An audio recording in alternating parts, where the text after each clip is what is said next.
Բազմազավակ ընտանիքներին բնակարանային հասանելիության ապահովման նպատակով Աշխատանքի և սոցիալական հարցերի նախարարության կողմից իրավական ակտերի նախագծերի հրապարակման միասնական կայքում հանրային քննարկման է ներկայացվել 6 և ավելի անչափահաս երեխա ունեցող ընտանիքների բնակարանային ապահովման պետական աջակցության ծրագիրը և ծրագրի իրականացման կարգը հաստատելու մասին Հայաստանի Հանրապետության կառավարության որոշման նախագիծը։ Այն հնարավորություն է տալու բազմազավակ ընտանիքներին Հայաստանի Հանրապետության մարզային բնակավայրերում ձեռք բերել բնակարան կամ կառուցել տուն 100% սուբսիդավորմամբ։ Ծրագրի պայմաններին բավարարող ընտանիքին յուրաքանչյուր անչափահաս երեխայի հաշվով տրամադրվելու է 4 միլիոն դրամ հիփոթեկային վարկավորմամբ անշարժ գույք ձեռք բերելու կամ կառուցելու համար։ Ընդ որում, եթե ընտանիքը նախապատվությունը կտա գյուղական բնակավայրին, ապա այս դեպքում ընտանիքին կտրամադրվի հավելյալ 4 միլիոն դրամ, որը կարող է օգտագործվել հետևյալ ուղղություններով. անհատական բնակելի տան կառուցման դեպքում համապատասխան հողամասի ձեռքբերում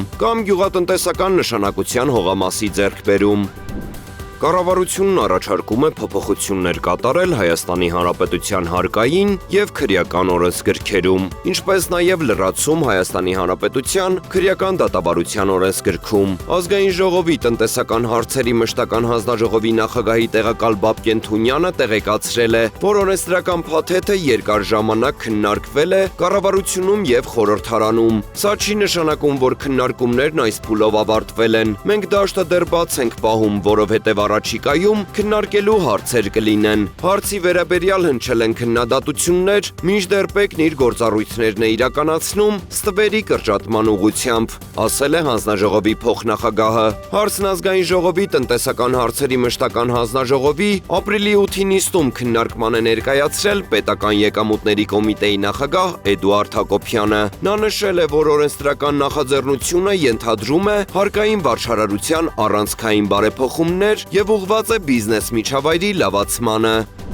Կառավարությունը ապրիլի 9-ի նիստում սակագնային քվոտա կիրառեց 2026-ի ընթացքում Իրանից Հայաստան ներմուծվող իրանական ծագում ունեցող առանձին տեսակի ապրանքների նկատմամբ։ Որոշման մեջ նշվում է, որ այս ապրանքների ներմուծման դեպքում կկիրառվի 0% մաքսատուրք։ Այս որոշման համար հիմք է ընդունվել Եվրասիական տնտեսական հանձնաժողովի կոլեգիայի որոշումը։ Նշենք, որ արտաքին տնտեսական գործունեության մասնակիցների միջև վերոնշյալ գյուղատնտեսական ապրանքների առանձին տեսակների Հայաստանի Հանրապետություն ներմուծման թույլատրելի ծավալի բաշխումն իրականացվում է Հայաստանի Հանրապետության կառավարության որոշմամբ սահմանված դրույթներին համապատասխան։